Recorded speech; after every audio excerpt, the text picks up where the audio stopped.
Je vous salue tous, bien-aimés dans le Seigneur, et ma joie est grande de pouvoir partager encore la parole de Dieu en ce jour avec vous. J'espère que vous allez bien, et là est vraiment ma prière, que la paix de Dieu et surtout sa joie soit votre partage et celui de vos familles. Notre thème d'aujourd'hui que nous voulons voir ensemble s'intitule comme suit: Où passeras-tu l'éternité? C'est une interrogation, c'est une question pertinente qui vaut tout son pesant d'or, car on ne peut pas s'en passer. Où passeras-tu ton éternité? Bien-aimé, il est important de savoir que nous ne sommes pas dans ce monde pour toujours.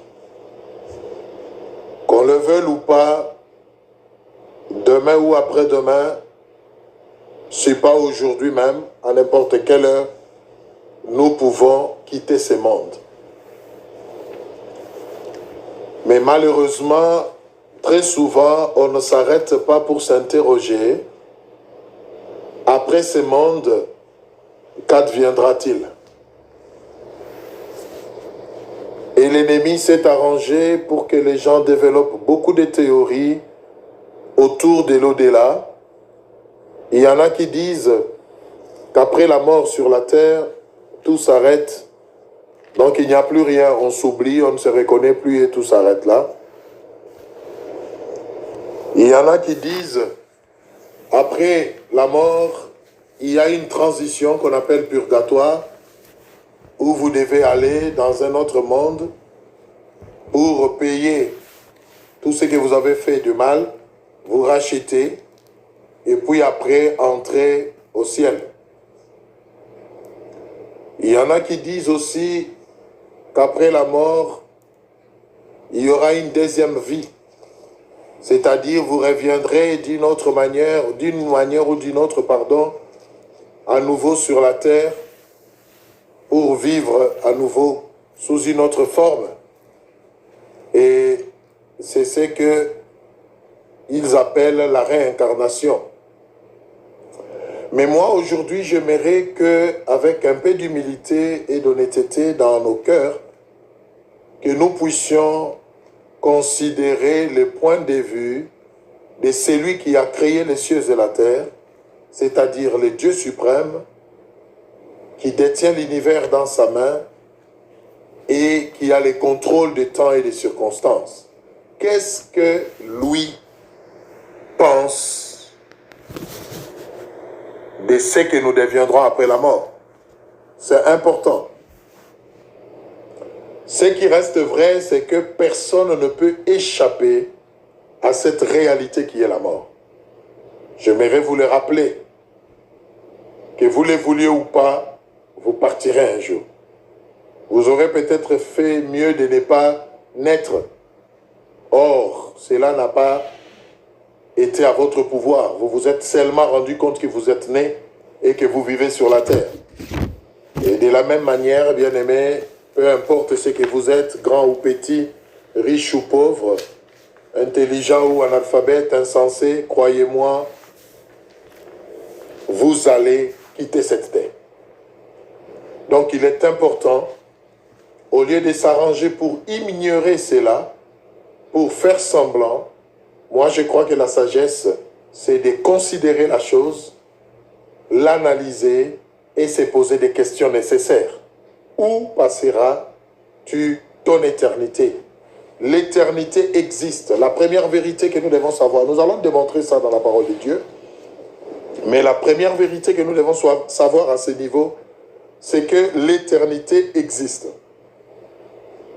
La vie sur cette terre est temporaire, elle est limitée, elle va s'arrêter un jour pour laisser place à une autre vie, mais qui ne sera pas limitée, qui n'aura pas de fin. C'est ça l'éternité. Après la mort, nous allons entrer dans une autre vie, bien-aimée, et cette vie sera éternelle. Cette vie ne prendra plus fin Cette vie n'aura rien à voir avec celle que nous menons maintenant sur la terre. Et cette vie-là dépend de celle que nous vivons actuellement sur la terre. C'est important que nous puissions prendre conscience de cela. Cette vie-là qui viendra sera éternelle, en bien ou en mal. C'est-à-dire, l'éternité est un acquis pour tous après la vie sur terre. Nous passerons tous l'éternité. Mais là où nous passerons notre éternité est fonction de la manière dont nous aurons vécu la vie actuelle sur la terre. Je sais que beaucoup pensent que la notion du ciel et de l'enfer n'est qu'une légende. Mais la parole de Dieu, cependant, est très claire là-dessus. Le ciel et la terre existent. L'enfer aussi existe. Et nous aurons à passer l'éternité dans l'un des deux endroits. Ou au ciel avec Dieu qui nous a créés, ou en enfer avec Satan qui s'est rebellé contre Dieu et que Dieu a condamné. Il n'y a que ces deux alternatives, bien-aimés. Il n'y aura pas d'autre alternative. Ou vous passerez votre éternité au ciel avec Dieu, ou vous passerez votre éternité en enfer avec le diable. Et la parole de Dieu nous donne les caractéristiques du ciel et les caractéristiques de l'enfer. Et ce sont des évidences, bien-aimés. Ce ne sont pas des choses que nous devons négliger. Parce que c'est maintenant que nous vivons encore que nous devons décider où nous voulons passer notre éternité. Et j'aime le Seigneur parce qu'il a mis ça à notre portée. C'est vraiment à notre pouvoir. C'est toi qui dois décider, après cette vie, tu veux passer l'éternité, c'est-à-dire l'autre vie, avec Dieu ou avec Satan en enfer. Donc c'est vraiment à toi de dire ce que tu veux. Et ça, c'est un privilège que nous avons, bien-aimés. Pendant que nous vivons encore, Dieu nous donne la possibilité, n'est-ce pas, de choisir nous-mêmes où nous voulons passer notre éternité. Et il n'y a pas de contraintes, il n'y a pas d'obligation, mais c'est à nous de lever l'option. Oui, c'est très important. Où veux-tu passer ton éternité? Tout ce qui t'est garanti, c'est que tu as droit à l'éternité après la vie sur terre. Mais là où tu vas la passer, c'est à toi de décider. Dieu ne t'impose pas, Dieu ne t'oblige pas, mais il te demande de faire un bon choix. Voilà pourquoi la Bible dit, « J'ai mis devant toi la vie et la mort, le mal et le bien, mais je te conseille de choisir la vie pour que tu puisses vivre. » C'est maintenant, bien-aimé, que la carte doit se jouer. N'attends pas être mort espérant que la messe ou les cultes qu'on va faire dans les funérailles vont déterminer où tu iras. Non, c'est maintenant que tu vis encore que tu dois lever l'option. C'est très important. Et à ce niveau, j'aimerais ouvrir une parenthèse. Ceux qui croient qu'après la mort, les prières des autres peuvent les amener au ciel, ils se trompent. Quand on meurt, tout s'arrête. Dès que le souffle de vie vous quitte et que ce corps devient inerte, c'est-à-dire votre âme, votre esprit sort du corps, bien-aimé, tout s'arrête. Tout ce qu'on peut faire autour de vous étant mort ne comptera plus pour vous. Ça pourra peut-être compter pour ceux qui vivent encore, pour qu'ils puissent prendre conscience. Et moi, personnellement, j'aime bien aller dans des lieux de deuil. D'ailleurs, c'est une recommandation biblique. Dans Ecclésiaste, la parole de Dieu nous dit, mieux vaut aller dans un lieu de deuil que dans un lieu de fête. Parce que dans un lieu de deuil, l'homme prend conscience qu'il n'est qu'un passager sur la terre et qu'il est appelé à entrer dans l'éternité. Et cette éternité dépend de la décision qu'il prend pendant qu'il vit encore. Donc la notion de purgatoire, la notion de messe de requiem ou de culte de mort n'existe pas ou n'est pas bénéfique. Ne vous fiez pas à ces choses-là. Maintenant que vous vivez encore, maintenant que vous respirez encore, faites votre choix.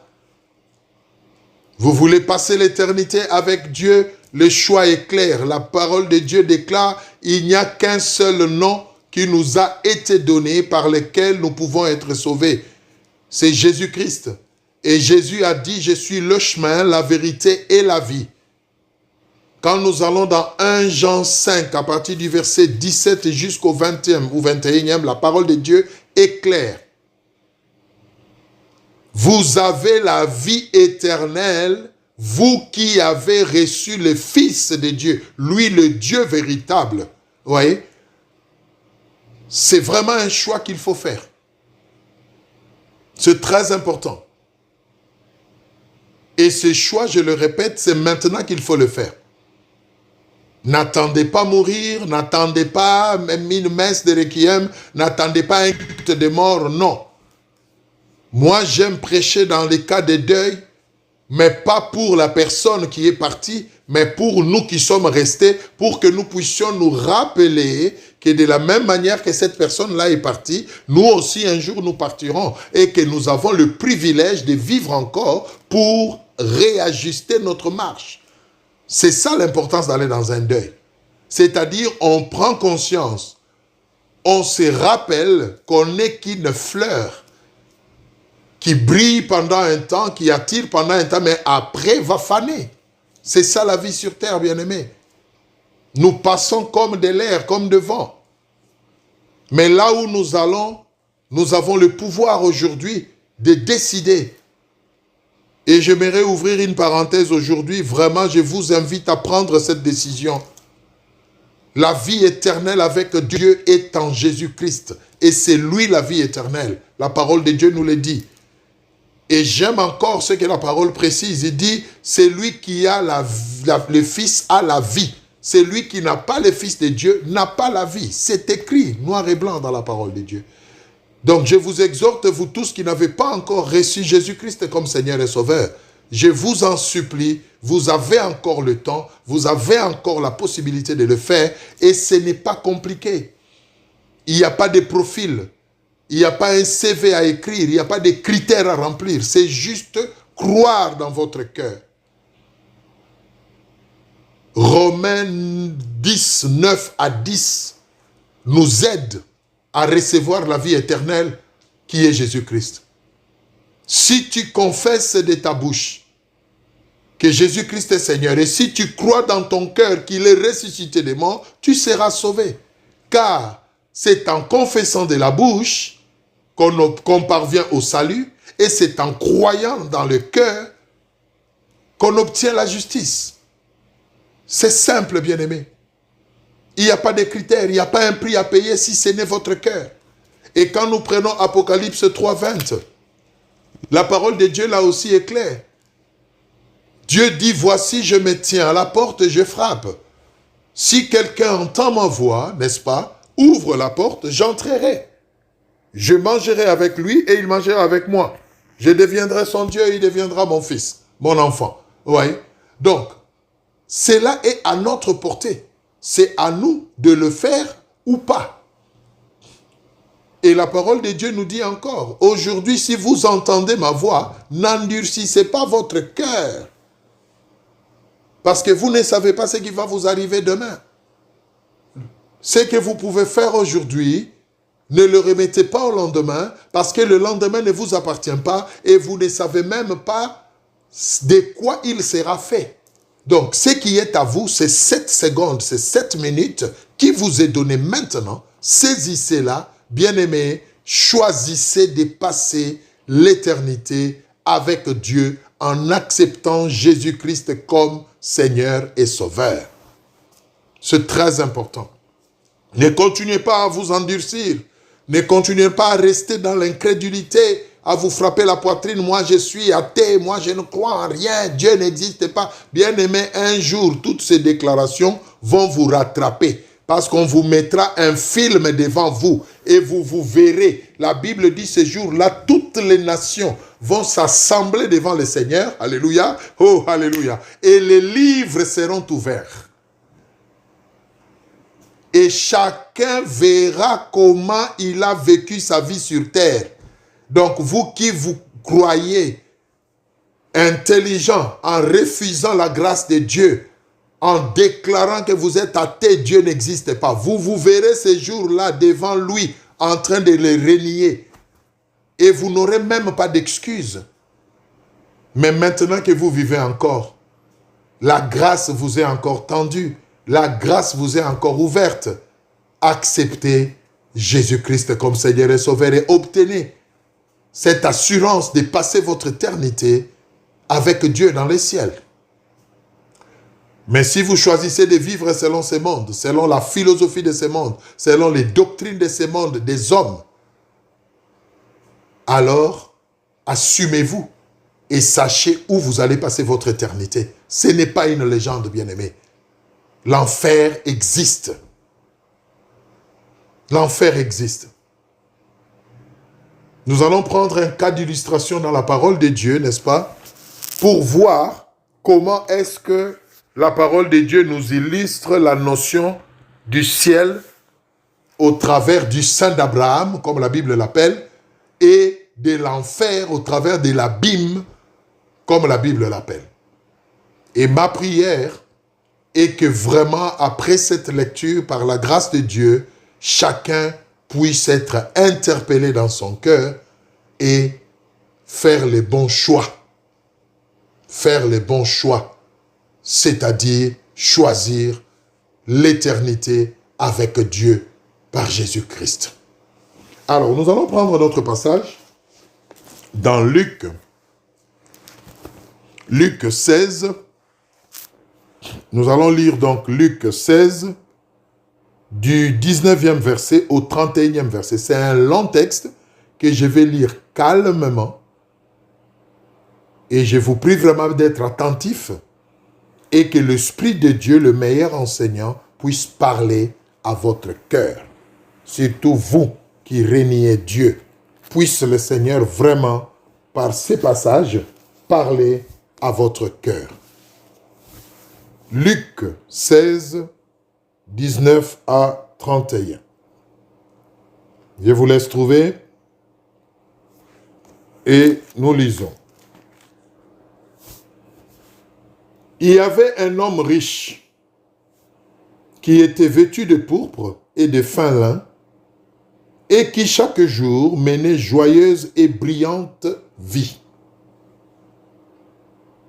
Un pauvre nommé Lazare était couché à sa porte, couvert d'ulcères et désireux de se rassasier des miettes qui tombaient de la table du riche.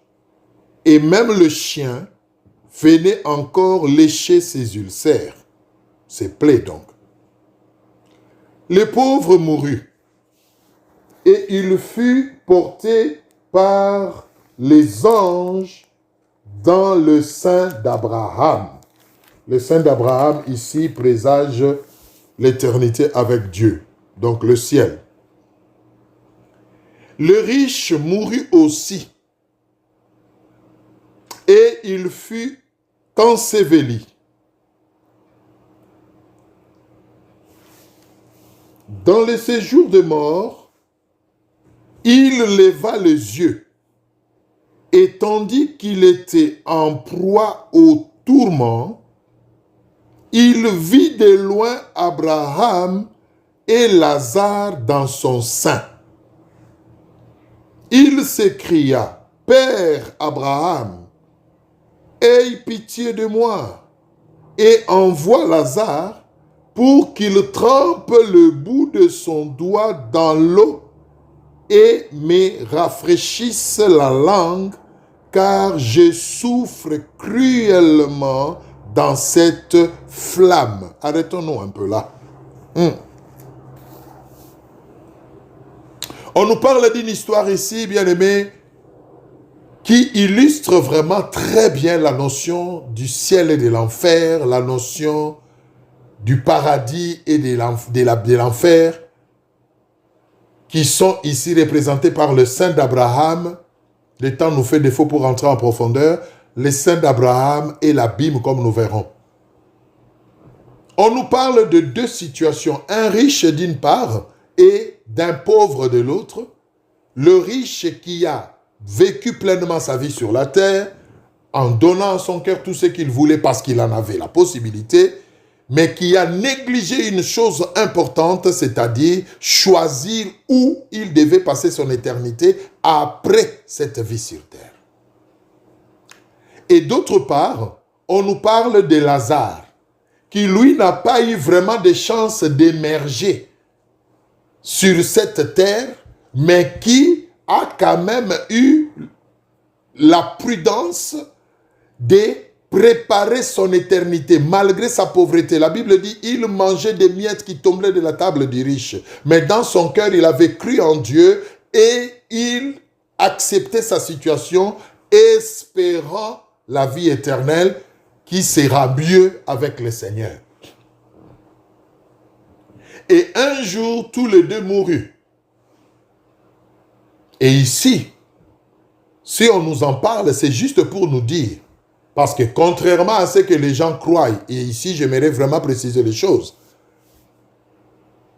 comme nous verrons dans la suite, l'homme riche n'est pas allé en enfer parce qu'il était riche. C'est faux. C'est faux. Lazare aussi n'est pas allé au ciel parce qu'il était pauvre. C'est faux. Parce que là aussi, quand on ne comprend pas bien, on tombe dans ce que moi j'appelle la torsion de la parole de Dieu. Beaucoup de gens ont exploité ces passages pour maintenir les autres dans la pauvreté. Vous connaissez l'histoire, surtout de nos pays africains à l'époque. Heureux les pauvres en esprit, vous verrez Dieu, alors qu'ils amassent de l'or, amassent des diamants et s'enrichissent. Non. Ce n'est pas la pauvreté qui nous donne accès au ciel, à l'éternité avec Dieu. Non. Ce n'est pas non plus la richesse qui fait que nous puissions aller en enfer. Non plus.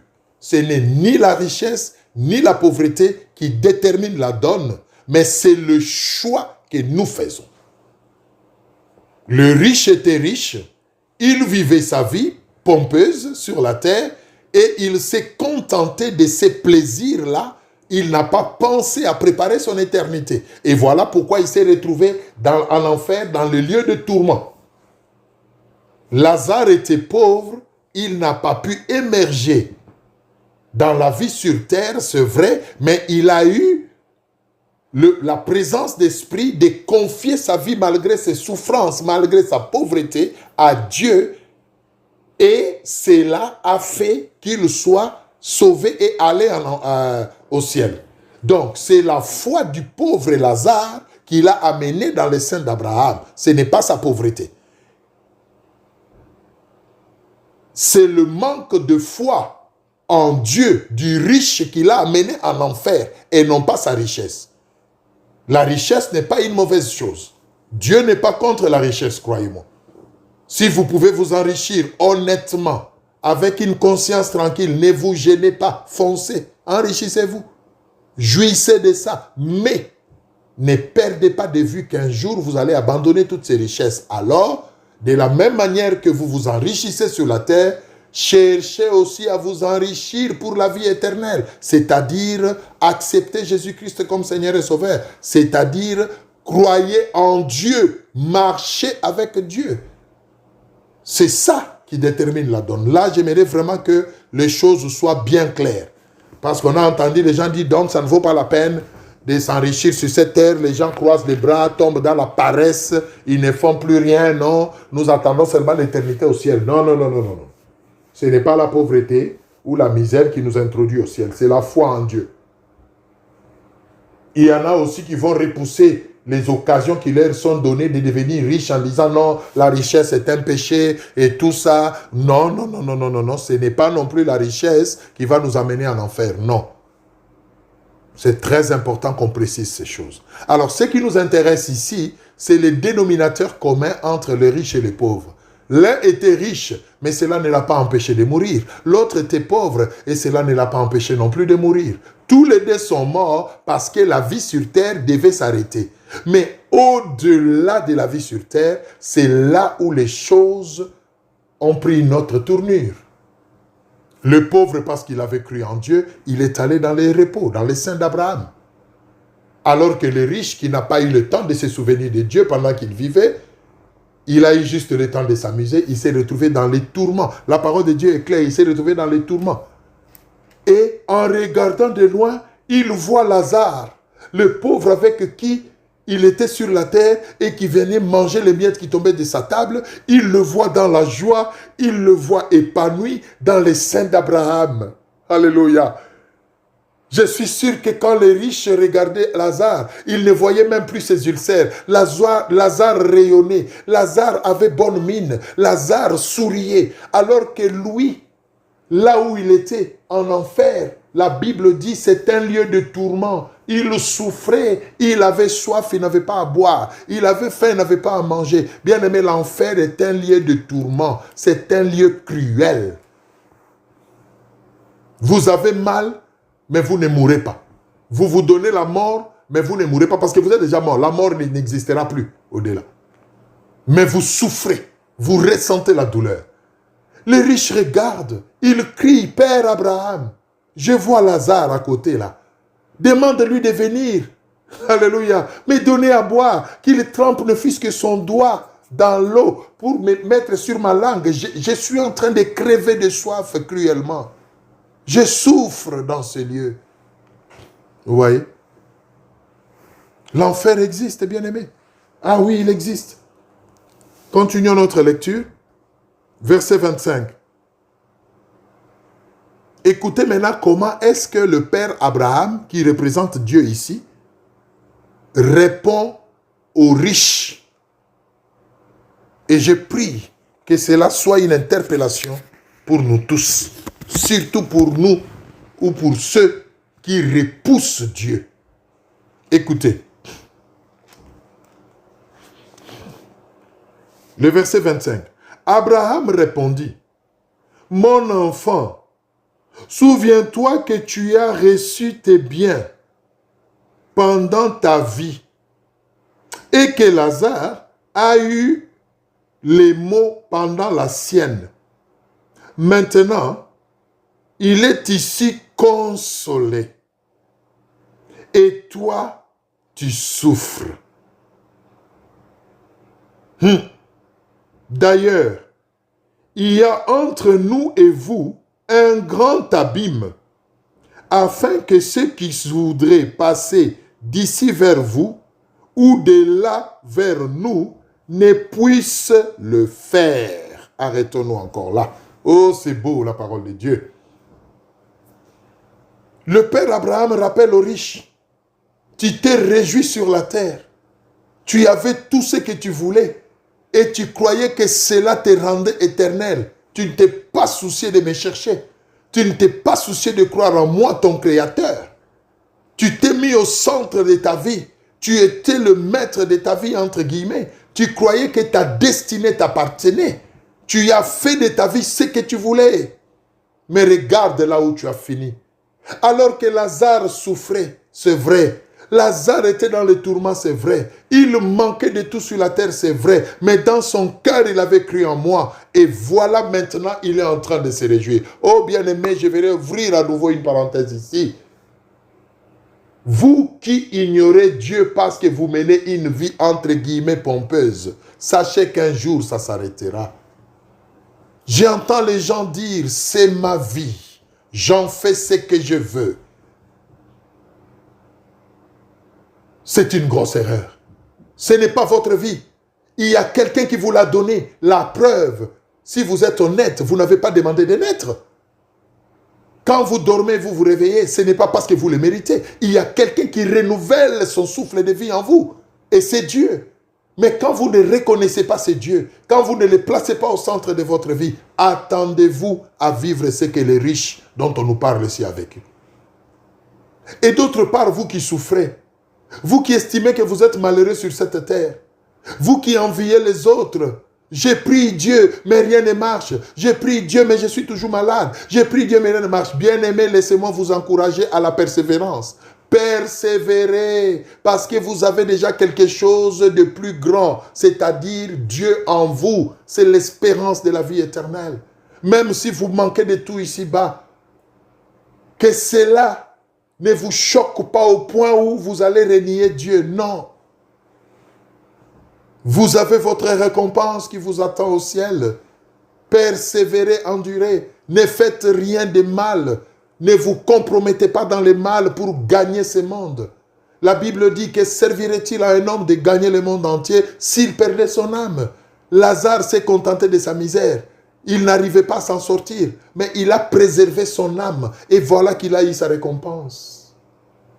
Ne faites pas n'importe quoi pour gagner ce monde. Vous avez déjà quelque chose de très important. Nous continuons notre lecture, nous allons bientôt terminer.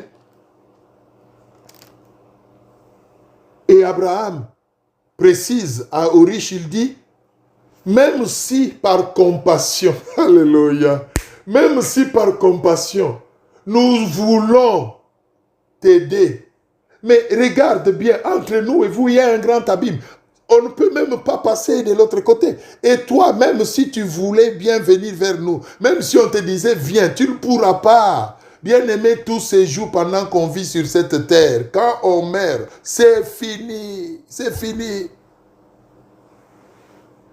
Vous qui dites, quand je vais mourir, on va inviter un prêtre, il viendra faire la messe de Requiem. Illusion. Ça ne changera rien. Je vais appeler les pasteurs, on fera un culte de mort. Ça ne changera rien. Prenez la décision maintenant que le souffle de vie de Dieu est encore en vous gratuitement. Choisissez où vous voulez passer votre éternité. Pendant que vous vivez encore. La Bible dit, souviens-toi de ton Créateur pendant que tu vis encore. Il est réservé à l'homme de mourir une seule fois, après quoi vient le jugement. Tu ne mourras pas deux fois, une seule fois. C'est très important. Nous continuons notre lecture. Gloire au Seigneur. Le verset 27. Écoutez les riches. Les riches disent, je te prie donc, Père Abraham, d'envoyer Lazare dans la maison de mon père, car j'ai 5 frères. C'est pour qu'il leur atteste ces choses. Alléluia. Afin qu'ils ne viennent pas aussi dans ces lieux de tourment. Les riches a regretté. Il a dit, j'ai eu tout le temps sur la terre, mais je n'y ai pas pensé. Je me suis livré au plaisir, à ce que le monde m'offrait. Je ne réalisais pas qu'un jour cela allait s'arrêter. Mais Père Abraham, même si moi, je n'ai pas pensé à ça, j'ai encore mes frères sur la terre. Envoie Lazare, s'il te plaît, qu'il aille leur attester. Ça, j'aime. Il dit, pour qu'il leur atteste ces choses. Mais quelles choses? Pour qu'il leur atteste que l'enfer est une réalité. L'enfer n'est pas une légende. L'enfer existe. Qu'il aille dire ça à mes frères, afin qu'ils ne puissent pas mener la vie que moi j'ai menée, toutes les richesses que je leur ai laissées, qu'ils ne se fient pas à ça, qu'ils reconnaissent Dieu pour qu'ils ne viennent pas me rejoindre dans ces lieux de tourment. L'enfer existe, bien-aimé. Ne te fais pas d'illusions. Que le monde ne t'aveugle pas. Tu ne mourras pas avec ton argent. Regardez les riches qui buvaient ce qu'ils voulaient quand il était sur la terre, qui mangeaient ce qu'ils voulaient. Il est en train de supplier pour une goutte d'eau seulement en enfer. Vos richesses vont rester. Vos villas, vos châteaux vont rester. Votre compte en banque, si blindé, si fourni, va rester. D'autres personnes vont se précipiter dessus. Mais vous, où irez-vous? Où allez-vous passer l'éternité? C'est une question à laquelle il faut trouver une réponse maintenant. Maintenant, c'est ce que les riches disent. Que mes frères soient prévenus, s'il te plaît, Père Abraham. Qu'ils ne viennent pas ici, s'il te plaît. Écoutez la réponse du Père Abraham. Et je prie que cela soit aussi une interpellation pour nous. Écoutez la réponse du Père Abraham.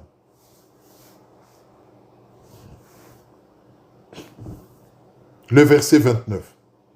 Abraham répondit, ils ont Moïse et les prophètes. Moïse et les prophètes ici, c'est la parole de Dieu. Ils représentent la parole de Dieu. Qu'ils les écoutent. Alléluia. Et il dit, non, Père Abraham, non. Si quelqu'un de mort va vers eux, ils se repentiront. Et Abraham lui dit, s'ils n'écoutent pas Moïse et les prophètes, ils ne se laisseront pas persuader, même si quelqu'un de mort ressuscité. Oh, c'est formidable ça. Ils ont Moïse et les prophètes. En d'autres termes, ils ont la parole de Dieu. Bien-aimés, les gens crient aujourd'hui, la parole de Dieu est partout, dans des médias, dans des bus, partout. Personne ne peut dire qu'il n'est pas exposé à la parole de Dieu. Personne ne peut dire qu'il n'écoute pas la parole de Dieu. Les évangélistes crient, les pasteurs prêchent, partout, bien-aimés, d'une manière ou d'une autre, vous êtes exposés à la parole de Dieu. Mais qu'est-ce que vous en faites? Abraham lui dit, c'est pas important qu'un mort aille les prévenir. Non. C'est pas important qu'un mort aille les attester que l'enfer est une réalité. Non. Ils ont la parole de Dieu. Qu'ils écoutent la parole de Dieu, qu'ils puissent se repentir, puis puissent croire en Dieu, alors ils seront sauvés. C'est comme aujourd'hui. Je suis en train de vous parler de ces choses. C'est une manière pour vous d'entendre la parole de Dieu. Mais c'est Moïse et les prophètes. Mais c'est la parole de Dieu. Qu'est-ce que vous en faites? Je sais qu'il y en a qui m'écoutent en ce moment et qui sont même en train de m'insulter. N'importe quoi. Qu'est-ce qu'il raconte celui-là? C'est de n'importe quoi. Oui, bien-aimés, vous avez encore le temps de dire c'est de n'importe quoi. Souvenez-vous, les riches aillent à le dire. Mais quand ce temps-là est venu, il a pleuré. Aujourd'hui, on vous prêche, vous méprisez ce qui vous présente la parole de Dieu. Il y en a même qui maltraitent, qui persécutent. Il y en a même qui chassent, qui frappent ceux qui leur présentent la parole de Dieu.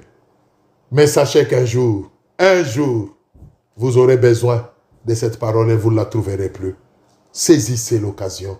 Saisissez l'occasion, bien-aimés, pendant que vous vivez encore. Oh, vous jeunes, que votre jeunesse ne vous trompe pas. Oh, vous riches, que votre richesse ne vous séduise pas. Ça va s'arrêter. La vie éternelle, c'est Jésus-Christ. Confiez-vous en Jésus-Christ. Attachez-vous à la parole de Dieu. Repentez-vous de vos péchés pendant que vous vivez encore. Changez de vie. Vivez la vie de Christ. Alors vous aurez de l'espérance. Alors vous aurez de l'espérance. Nous allons nous arrêter par là. Je ne sais pas, bien-aimé, quelle est votre situation. Je ne sais pas si vous pouvez répondre à cette question maintenant. Où vas-tu passer l'éternité? Où? Mais la bonne nouvelle, tu sais c'est quoi? C'est que tu vis encore. Alléluia. Tu n'es pas encore mort. Donc tu peux encore prendre la décision. Tu peux encore changer de destination. Tu peux encore changer de voie. Toi qui t'es dit athée, tu peux prendre la décision de croire en Dieu maintenant et la donne va changer. Toi qui vis encore dans le péché, toi qui ne veux pas écouter les choses de Dieu, tu peux décider maintenant de comprendre ces choses et de lui donner sa vie. De lui donner ta vie, pardon. Afin que tu sois sûr que quand la vie va s'arrêter sur la terre, l'éternité avec Dieu va commencer pour toi. Alléluia. Oh, quelle espérance, bien-aimé. La vie éternelle avec Dieu, nous ne sommes pas en train de l'attendre. Nous l'avons déjà en nous, en Jésus-Christ. Ce que nous attendons, c'est de la vivre. Ce que nous attendons, c'est de l'expérimenter. Mais elle est en nous. La vie éternelle avec Dieu a un nom. C'est Jésus-Christ de Nazareth, mort, ressuscité et revenant bientôt. Bien-aimé, j'aimerais vous donner l'occasion de croire en Jésus-Christ. Là où vous êtes, si votre cœur est touché, si vous sentez le besoin de combler les creux de votre cœur par la présence de Jésus. Si vous choisissez de passer l'éternité avec Dieu maintenant, oh, l'occasion vous est donnée. Répétez juste cette prière avec moi pendant que vous êtes. Répétez ça après moi. Seigneur Jésus, j'ai entendu ta parole et je suis convaincu dans mon cœur que c'est toi la vie. Je ne veux pas m'accrocher aux richesses de ce monde parce que j'ai compris qu'elles vont passer un jour. Je ne veux pas passer l'éternité dans les tourments, mais je veux la passer avec toi. Alors viens, entre dans ma vie. Sois mon Seigneur, sois mon Sauveur. Je t'accepte dans ma vie. Je crois dans mon cœur que tu es ressuscité des morts. Et je confesse de ma bouche, alléluia, que tu es Dieu, que tu es Seigneur, que tu es ma vie. Pardonne mes péchés. Restaure-moi et apprends-moi par le Saint-Esprit à marcher dans tes voies. Merci de me donner la vie éternelle que tu es, au nom de Jésus. Vous tous qui avez répété cette prière, j'aimerais vous encourager là où vous êtes. Si vous connaissez une église évangélique, une église où on parle de Jésus, une église qui prêche Jésus-Christ mort et ressuscité, allez vous présenter à cette église. Dites-leur que vous avez accepté Jésus-Christ. Vous êtes devenu son enfant, qu'il vous aide à grandir. Parce que là, vous venez de naître. On doit vous donner les biberons. On doit vous aider à grandir avec la parole de Dieu et les enseignements. Allez vous présenter dans une église. Faites-vous baptiser. Vivez la vie de Christ. Comme ça, vous êtes sûr que quand tout va s'arrêter sur la terre, vous irez passer l'éternité avec Dieu. Et vous qui êtes déjà en Jésus-Christ, mais qui traversez des situations difficiles, oh, laissez-moi vous encourager. Portez votre fardeau jusqu'au bout. Ne baissez pas le bras. Vous avez déjà quelque chose de plus important, la vie éternelle avec le Seigneur. Persévérez jusqu'au bout. Persévérez jusqu'au bout. Persévérez jusqu'au bout. Alléluia. Persévérez jusqu'au bout. Seigneur, nous te remercions pour cette parole combien édifiante. Sois loué parce que tu nous rappelles encore que l'éternité avec toi est encore possible. Je te bénis pour tous ceux qui t'ont donné leur vie. Et je prie pour nous qui croyons déjà en toi. Tiens-nous la main, que nous puissions combattre les bons combats de la foi jusqu'au bout. Au nom de Jésus, nous avons prié. Amen. Voilà, bien-aimés, que le Seigneur vous bénisse. Je vous dis à une prochaine occasion.